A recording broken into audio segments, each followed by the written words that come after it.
Hi friends, welcome to St. Mary's Learning Academy Iratupeta. St. Mary's Learning Academy Iratupeta, Category 1, Category 2, Category 3, Category 4 എല്ലാ വിഷയങ്ങൾക്കുമുള്ള online coaching ക്ലാസുകൾ നടന്നു വരുന്നു. സിലബസും മുൻവർഷ ചോദ്യപേപ്പറും അനുസരിച്ചുള്ള പരിശീലനം നിങ്ങൾക്ക് ഇഷ്ടമുള്ള സമയത്ത് ക്ലാസുകളിൽ പങ്കെടുക്കാം. കൂടാതെ PSC പരീക്ഷകൾക്കുള്ള കോച്ചിംഗ് ക്ലാസുകളും സെന്റ് മേരീസ് ലേണിംഗ് അക്കാഡമിയിൽ നടത്തി വരുന്നു. ക്ലാസുകളെക്കുറിച്ച് കൂടുതൽ അറിയുന്നതിനും ക്ലാസുകളിൽ പങ്കെടുക്കുന്നതിനുമായി 790-724-1846 9497489746 എന്നീ നമ്പറുകളിൽ വാട്സാപ്പ് ചെയ്യുക. ഈ ചാനൽ ഇതുവരെയും സബ്സ്ക്രൈബ് ചെയ്തിട്ടില്ലാത്തവർ സബ്സ്ക്രൈബ് ചെയ്യുക. നിങ്ങളുടെ ഫ്രണ്ട്സിന് ഷെയർ ചെയ്യുക. Saint Mary's learning academy, a real friend for your success. ഇന്നത്തെ ക്ലാസ്സിൽ നമ്മൾ വിദ്യാഭ്യാസ മനഃശാസ്ത്രം അതുമായിട്ട് ബന്ധപ്പെട്ടുള്ള ക്വസ്റ്റ്യൻസ് ആണ് ഡിസ്കസ് ചെയ്യുന്നത്. എഡ്യൂക്കേഷണൽ സൈക്കോളജി, വിദ്യാഭ്യാസ മനഃശാസ്ത്രവുമായി ബന്ധപ്പെട്ട് അധ്യാപക യോഗ്യതാ പരീക്ഷകളിൽ ആവർത്തിക്കുന്ന ചോദ്യങ്ങൾ കോർത്തിണക്കിയുള്ള ഒരു വീഡിയോ ആണ് ഇന്നത്തെ വീഡിയോ. അതുകൊണ്ട് ഈ വീഡിയോ നിങ്ങൾ സൂക്ഷ്മമായിട്ട് പഠിക്കുക. പരീക്ഷാ വിജയത്തിലേക്ക് നിങ്ങളെ ഈ വീഡിയോ നയിക്കും. നമുക്ക് ആദ്യത്തെ ചോദ്യം നോക്കാം. ട്രൈയാർക്കിക് സിദ്ധാന്തം ആവിഷ്കരിച്ചത് ആരാണ്? ട്രൈയാർക്കിക് സിദ്ധാന്തം ആവിഷ്കരിച്ചത് ആരാണ്? സ്റ്റേൺബർഗ് ആണ് ട്രൈയാർക്കിക് സിദ്ധാന്തം ആവിഷ്കരിച്ചത്. സ്റ്റേൺബർഗ് അദ്ദേഹമാണ് ട്രൈയാർക്കിക് സിദ്ധാന്തം ആവിഷ്കരിച്ചത്. ബുദ്ധിയെക്കുറിച്ചുള്ള സിദ്ധാന്തമാണ് ട്രൈയാർക്കിക് സിദ്ധാന്തം. ബുദ്ധിയെക്കുറിച്ചുള്ള സിദ്ധാന്തം അതാണ് ട്രൈയാർക്കിക് സിദ്ധാന്തം. ബുദ്ധിയുടെ ത്രിമുഖ സിദ്ധാന്തം രൂപീകരിച്ചത് JP ഗിൽഫോർഡ് ആണ്. ബുദ്ധിയുടെ ത്രിമുഖ സിദ്ധാന്തം അത് രൂപീകരിച്ചത് JP ഗിൽഫോർഡ് ആണ്. ദ്വിതല സിദ്ധാന്തത്തിന്റെ ഉപജ്ഞാതാവ് ആർതർ ജെൻസൺ ആണ്. ദ്വിതല സിദ്ധാന്തം അതിന്റെ ഉപജ്ഞാതാവ് ആർതർ ജെൻസൺ ആണ്. പല പ്രാവശ്യവും കേറ്റിട്ട് അതുപോലെ PSC പരീക്ഷയിൽ ചോദിച്ചിട്ടുള്ള ഒരു ചോദ്യമാണ്. ട്രൈയാർക്കിക് സിദ്ധാന്തം ആവിഷ്കരിച്ചത് സ്റ്റേൺബർഗ് ആണ്. നമുക്ക് അടുത്ത ക്വസ്റ്റ്യൻ നോക്കാം. മനുഷ്യന്റെ അനുഭവങ്ങൾ രേഖപ്പെടുത്താനുള്ള ഒഴിഞ്ഞ സ്ലേറ്റ് ആണ് മനുഷ്യ മനസ്സ് എന്ന് അഭിപ്രായപ്പെട്ടത് ആരാണ്?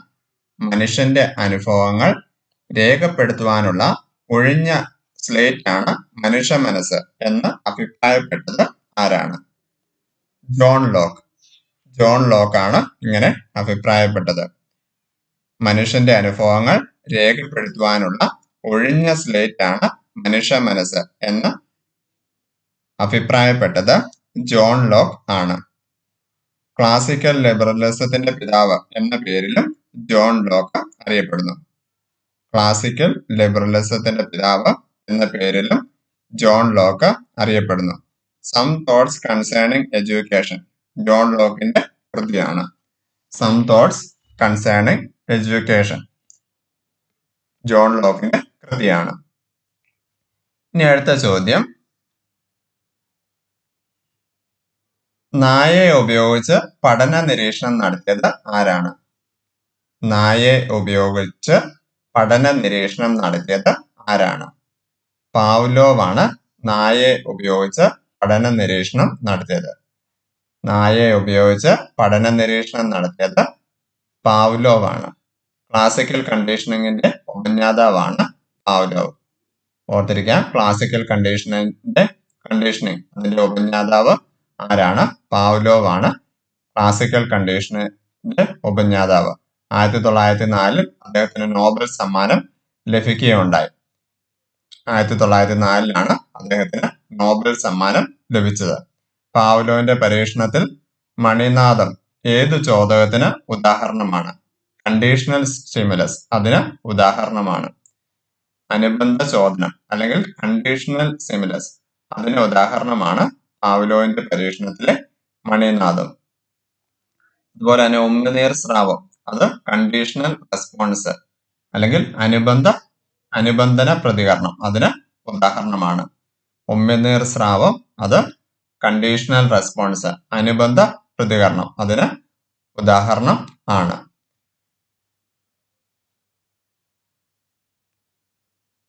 അതുപോലെ തന്നെ എലിയെ ഉപയോഗിച്ച് ആരാണ് പരീക്ഷണം നടത്തിയത്? സ്കിന്നർ ആണ് എലിയെ ഉപയോഗിച്ച് പരീക്ഷണം നടത്തിയത്.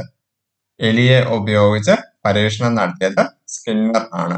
ബോസ് എക്സ്പെരിമെന്റ് അതിന് സ്കിന്നർ ഉപയോഗിച്ചത് എലിയെ ആണ്. അതുപോലെ തന്നെ പ്രാവിനെ ഉപയോഗിച്ചും അദ്ദേഹം പരീക്ഷണം നടത്തിയിട്ടുണ്ട്. പ്രാവിനെ ഉപയോഗിച്ചും അദ്ദേഹം പരീക്ഷണം നടത്തിയിട്ടുണ്ട്. ടൈപ്പ് ആർ കണ്ടീഷനിങ്ങിന്റെ ഉപജ്ഞാതാവ് സ്കിന്നർ ആണ്. ടൈപ്പ് ആർ കണ്ടീഷനിങ് അതിന്റെ ഉപജ്ഞാതാവ് സ്കിന്നർ ആണ്. അതുപോലെ തന്നെ ടൈപ്പ് എസ് കണ്ടീഷനിങ് അതിന്റെ ഉപജ്ഞാതാവ് പാവ്ലോവ് ആണ്.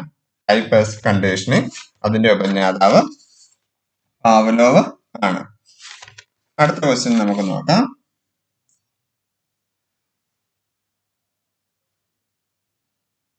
ബ്രൂണറുടെ സിദ്ധാന്തങ്ങളുടെ അടിസ്ഥാനത്തിൽ രൂപപ്പെടുത്തിയ ബോധന മാതൃക ഏതാണ്? ബ്രൂണറുടെ സിദ്ധാന്തം അതിന്റെ അടിസ്ഥാനത്തിൽ രൂപപ്പെടുത്തിയ മാതൃക ഏതാണ്? ബോധന മാതൃക ഏതാണ്? ശരി ഉത്തരം കൺസെപ്റ്റ് അറ്റൈൻമെന്റ് മോഡൽ, ആശയ സംവേദന മാതൃക. ബ്രൂണറുടെ സിദ്ധാന്തങ്ങളുടെ അടിസ്ഥാനത്തിൽ രൂപപ്പെടുത്തിയ ബോധന മാതൃകയാണ് ആശയ സംവേദന മാതൃക. പ്രോസസ് ഓഫ് എഡ്യൂക്കേഷൻ ബ്രൂണറുടെ പുസ്തകമാണ്. പ്രോസസ് ഓഫ് എഡ്യൂക്കേഷൻ ബ്രൂണറുടെ പുസ്തകം ആണ്. വൈജ്ഞാനിക വികാസത്തെ ശിശു വികാസത്തിന്റെ അടിത്തറയായിട്ട് കണ്ട മഹാനായ വ്യക്തിയാണ് ബ്രൂണർ.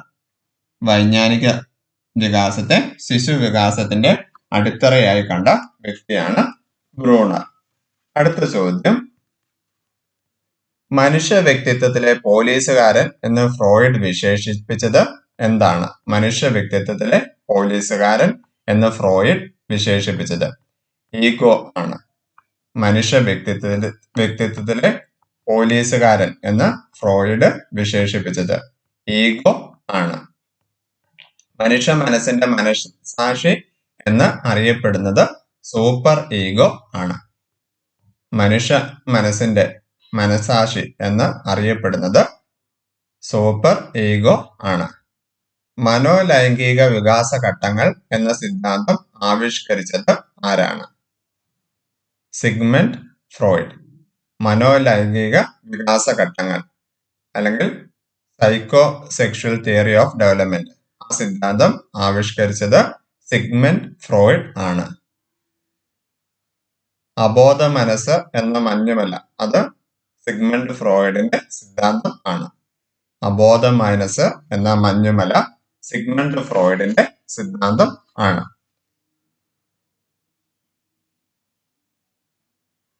അടുത്ത ചോദ്യം,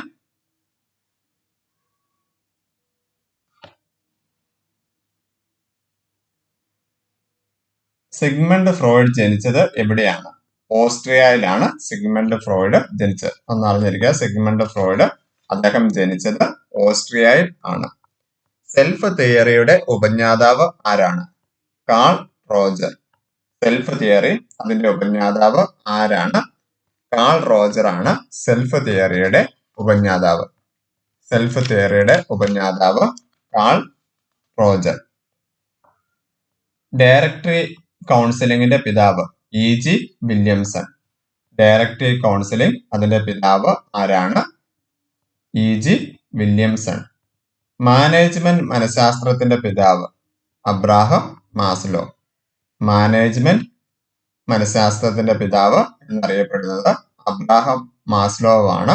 ഹൈറാർക്കി ഓഫ് നീഡ്സ് ആവശ്യങ്ങളുടെ ശ്രേണി സിദ്ധാന്തം അത് അബ്രാഹം മാസ്ലോയുടെ സംഭാവനയാണ്.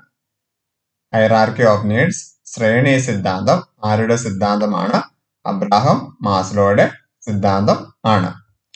മാസ്ലോയുടെ അഭിപ്രായത്തിൽ അടിസ്ഥാനപരമായ ആവശ്യങ്ങളിൽ പ്രഥമ ശ്രേണിയിലുള്ളത് ശാരീരിക ആവശ്യങ്ങൾ ആണ്.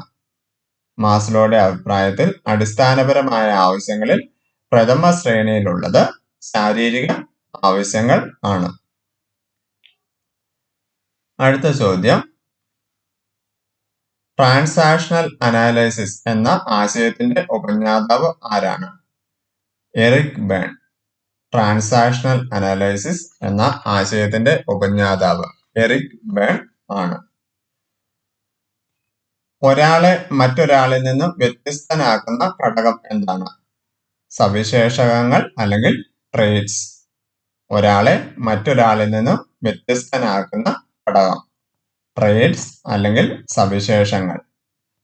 അടുത്ത ചോദ്യം, മഷി പരീക്ഷയുടെ പിതാവ് ആരാണ്? ഹെർമാൻ റോഷോ. മഷിയൊപ്പ് പരീക്ഷ അതിന്റെ പിതാവ് എന്ന പേരിൽ അറിയപ്പെടുന്നത് ഹെർമാൻ റോഷോ ആണ്. അടുത്ത ചോദ്യം,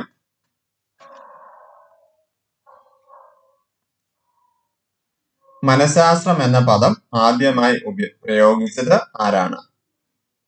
റുഡോൾഫ് ഗോയിക്കിൾ. റുഡോൾഫ് ഗോയിക്കിൾ അദ്ദേഹമാണ് മനഃശാസ്ത്രം അല്ലെങ്കിൽ സൈക്കോളജി എന്ന പദം ആദ്യമായിട്ട് ഉപയോഗിച്ചത്. സ്ട്രക്ചറലിസത്തിന്റെ പിതാവ് ആരാണ്? William Wundt. മനഃശാസ്ത്രത്തിന്റെ ഘടനാവാദം സ്ട്രക്ചറലിസം അതിന്റെ പിതാവ് എന്ന പേരിൽ അറിയപ്പെടുന്നത് വില്യം വോണ്ട് ആണ്. ബിഹേവിയറിസത്തിന്റെ പിതാവ് ആരാണ്? വ്യവഹാരവാദം അല്ലെങ്കിൽ ബിഹേവിയറിസം അതിന്റെ പിതാവ് ജെ.ബി. വാട്സൺ ആണ്. ജെ.ബി. വാട്സൺ അദ്ദേഹമാണ് വ്യവഹാരവാദത്തിന്റെ ബിഹേവിയറിസം പിതാവ് എന്ന പേരിൽ അറിയപ്പെടുന്നത്. ഗസ്റ്റാൾട്ട് മനഃശാസ്ത്രം അതിന്റെ പിതാവ് ആരാണ്? വെർത്തിമർ. വെർത്തിമർ ആണ് ഗസ്റ്റാൾട്ട് മനഃശാസ്ത്രത്തിന്റെ പിതാവ് എന്ന പേരിൽ അറിയപ്പെടുന്നത്. വെർത്തിമർ. ബുദ്ധിപരീക്ഷയുടെ പിതാവ് എന്നറിയപ്പെടുന്നത് ആരാണ്? ആൽഫ്രഡ് ബിനെ. ബുദ്ധിപരീക്ഷയുടെ പിതാവ് എന്ന പേരിൽ അറിയപ്പെടുന്നത് ആരാണ്? ആൽഫ്രഡ് ബിനെയാണ് ബുദ്ധിപരീക്ഷയുടെ പിതാവ് എന്ന പേരിൽ അറിയപ്പെടുന്നത്. ബുദ്ധിയുടെ അളവുകോല് IQ ആണ്. നമ്മൾ ബുദ്ധിമാപനം എന്ന് പറയും IQ. അതാണ് ബുദ്ധിയുടെ അളവുകോൽ. അടുത്ത ചോദ്യം,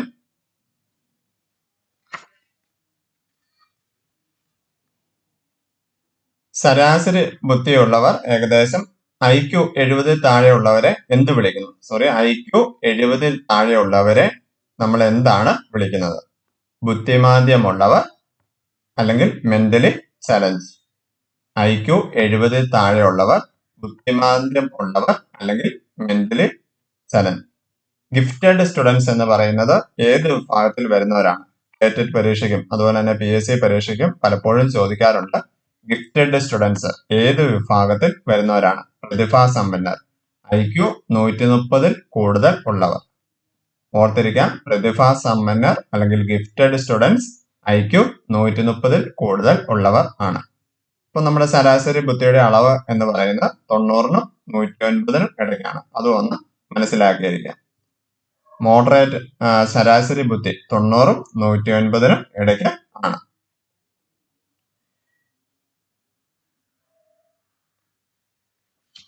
അടുത്ത ചോദ്യം,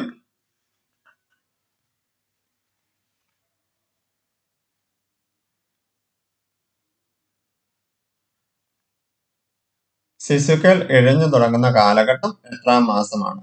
10-ാം മാസം. ശിശുക്കൾ ഇഴഞ്ഞു തുടങ്ങുന്ന കാലഘട്ടം 10-ാം മാസം മുതലാണ് ശിശുക്കൾ ഇഴഞ്ഞു തുടങ്ങുന്നത്. പ്രോഗ്രാംഡ് ഇൻസ്ട്രക്ഷൻ അത് ആരുടെ ആശയം ആണ്? സ്കിന്നർ. പ്രോഗ്രാംഡ് ഇൻസ്ട്രക്ഷൻ അത് സ്കിന്നറുടെ ആശയമാണ്. Programmed instruction. Concept of discovery learning മുന്നോട്ട് വെച്ചത് ആരാണ്? കണ്ടെത്തൽ പഠനം അല്ലെങ്കിൽ കൺസെപ്റ്റ് ഓഫ് ഡിസ്കവറി ലേണിംഗ് ഈ ആശയം മുന്നോട്ട് വെച്ചത് ബ്രൂണർ ആണ്. കൺസെപ്റ്റ് അറ്റൈൻമെന്റ് മോഡൽ അതും ബ്രൂണറുടെ സംഭാവനയാണ്. കൺസെപ്റ്റ് അറ്റൈൻമെന്റ് മോഡൽ ബ്രൂണറുടെ സംഭാവനയാണ്. ഇനി അടുത്ത ചോദ്യം, ഗസ്റ്റാൾട്ട് എന്ന പദം എന്താണ്? അർത്ഥം എന്താണ്? ടോട്ടാലിറ്റി അല്ലെങ്കിൽ ദി ഓൾ അതാണ് ഗസ്റ്റാൾട്ട് എന്ന പദത്തിന്റെ അർത്ഥം. ഗസ്റ്റാൾട്ട് എന്ന പദത്തിന്റെ അർത്ഥം ടോട്ടാലിറ്റി അല്ലെങ്കിൽ ദി ഓൾ. ഇനി അടുത്ത ചോദ്യം, കോഗ്നിറ്റീവ് മാപ്പ് എന്ന ആശയത്തിന്റെ ഉപജ്ഞാതാവ് ആരാണ്? വൈജ്ഞാനിക ഭൂപടം, കോഗ്നിറ്റീവ് മാപ്പ്, ഈ ആശയത്തിന്റെ ഉപജ്ഞാതാവ് ആരാണ്? ടോൾമാൻ ആണ് ഈ ആശയത്തിന്റെ ഉപജ്ഞാതാവ്. കുട്ടികളെ കൊച്ചു ശാസ്ത്രജ്ഞർ എന്ന് വിശേഷിപ്പിച്ചത് ആരാണ്? പിയാഷെ. കുട്ടികളെ കൊച്ചു ശാസ്ത്രജ്ഞർ എന്ന് വിശേഷിപ്പിച്ചത് പിയാഷെ ആണ്. അടുത്ത ചോദ്യം,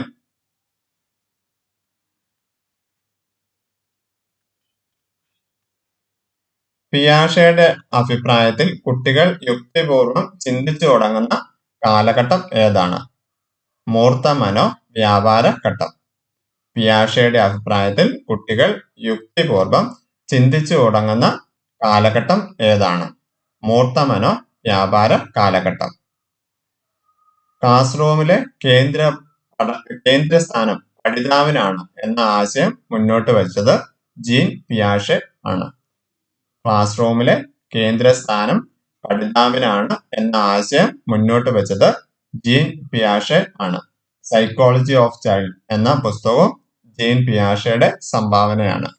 ദി സൈക്കോളജി ഓഫ് ചൈൽഡ് എന്ന പുസ്തകവും ജീൻ പിയാഷെയുടെ സംഭാവനയാണ്. അടുത്ത ചോദ്യം,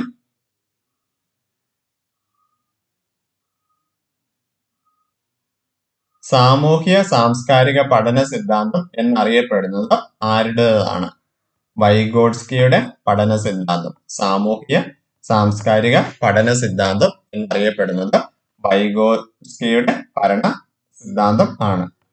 നിരീക്ഷണ പഠന സിദ്ധാന്തത്തിന്റെ ഉപജ്ഞാതാവ് ആൽബർട്ട് ബന്ദുര. നിരീക്ഷണ പഠന സിദ്ധാന്തം, അതിന്റെ ഉപജ്ഞാതാവ് Albert Bandura. Theory of observational learning, അത് ആവിഷ്കരിച്ചത് ആൽബർട്ട് ബന്ദുരയാണ്. പ്രീ പ്രൈമറി വിദ്യാഭ്യാസത്തിന്റെ ഉപജ്ഞാതാവ് ആരാണ്? പ്രധാനപ്പെട്ട ഒരു ചോദ്യമാണ്. പ്രീ പ്രൈമറി വിദ്യാഭ്യാസം, അതിന്റെ ഉപജ്ഞാതാവ് ആരാണ്? ഫ്രോബൽ. പ്രീ പ്രൈമറി വിദ്യാഭ്യാസം, അതിന്റെ ഉപജ്ഞാതാവ് ഫ്രോബൽ ആണ്.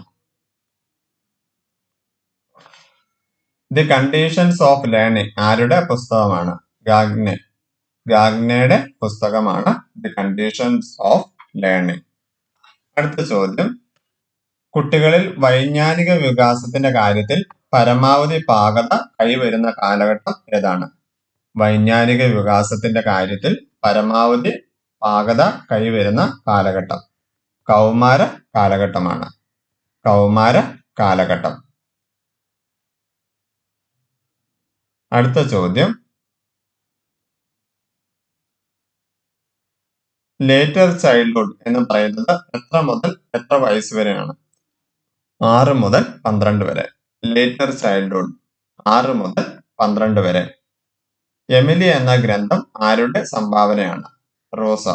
മഹാനായ റൂസോയുടെ സംഭാവനയാണ് എമിലി. Emily Rousseau. അതുപോലെ തന്നെ പഠിക്കുന്നതിനുള്ള സ്വാതന്ത്ര്യം കാൾ റോജറുടെ സംഭാവനയാണ്. പഠിക്കുന്നതിനുള്ള സ്വാതന്ത്ര്യം, അത് കാൾ റോജറുടെ സംഭാവനയാണ്.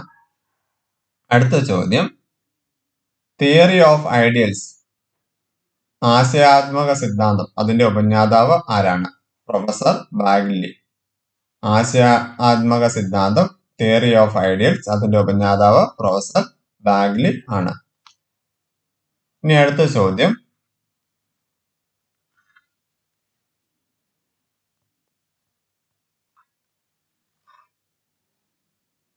ദി ചൈൽഡ് ആൻഡ് കരിക്കുലം എന്ന പുസ്തകം ആരുടെ സംഭാവനയാണ്? ദി ചൈൽഡ് ആൻഡ് കരിക്കുലം എന്ന പുസ്തകത്തിന്റെ രചയിതാവ് ആരാണ്? John Dewey. ജോൺ ഡൂയി ആണ്. ജോൺ ഡൂയി ആണ് ആ പുസ്തകത്തിന്റെ രചിച്ചത്. നെഗറ്റീവ് എഡ്യൂക്കേഷൻ ആരുടെ ആശയമാണ്? റൂസോ. നെഗറ്റീവ് എഡ്യൂക്കേഷൻ റൂസോയുടെ ആശയമാണ്. സോഷ്യൽ കോൺട്രാക്ട് റൂസോയുടെ പ്രസിദ്ധമായ കൃതിയാണ്. ഓർത്തിരിക്കാൻ, സോഷ്യൽ കോൺട്രാക്ട് റൂസോയുടെ പ്രസിദ്ധമായ കൃതി ആണ്. മോണ്ടിസോറി വിദ്യാഭ്യാസത്തിന്റെ ഉപജ്ഞാതാവ് Maria Montessori. Maria Montessori. Montessori വിദ്യാഭ്യാസത്തിന്റെ ഉപജ്ഞാതാവ്.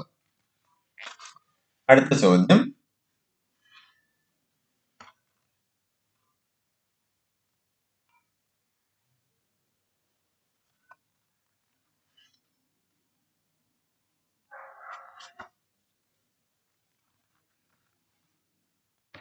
അക്കാഡമി സ്ഥാപിച്ചത് ആരാണ്?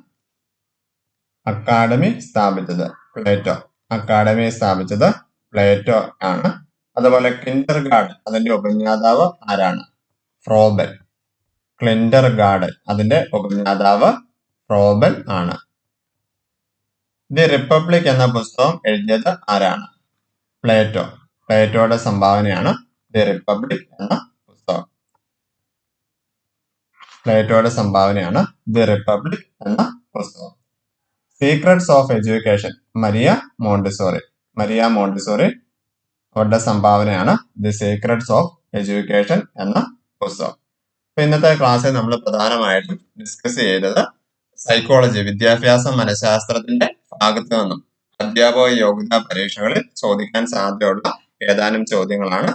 ഈ ചോദ്യങ്ങൾ ഓരോന്നും മനസ്സിലാക്കി പഠിക്കുക. ഈ ചാനൽ ഇതുവരെയും സബ്സ്ക്രൈബ് ചെയ്തിട്ടില്ലാത്തവർ സബ്സ്ക്രൈബ് ചെയ്യുക, നിങ്ങളുടെ ഫ്രണ്ട്സിന് ഷെയർ ചെയ്യുക. മത്സര പരീക്ഷയിൽ തിളക്കമാർന്ന വിജയം കൈവരിക്കൂ. സെന്റ് മേരീസിനോടൊപ്പം പഠനം ആരംഭിക്കൂ. Thank you for watching. Saint Mary's learning academy, a real friend for your success.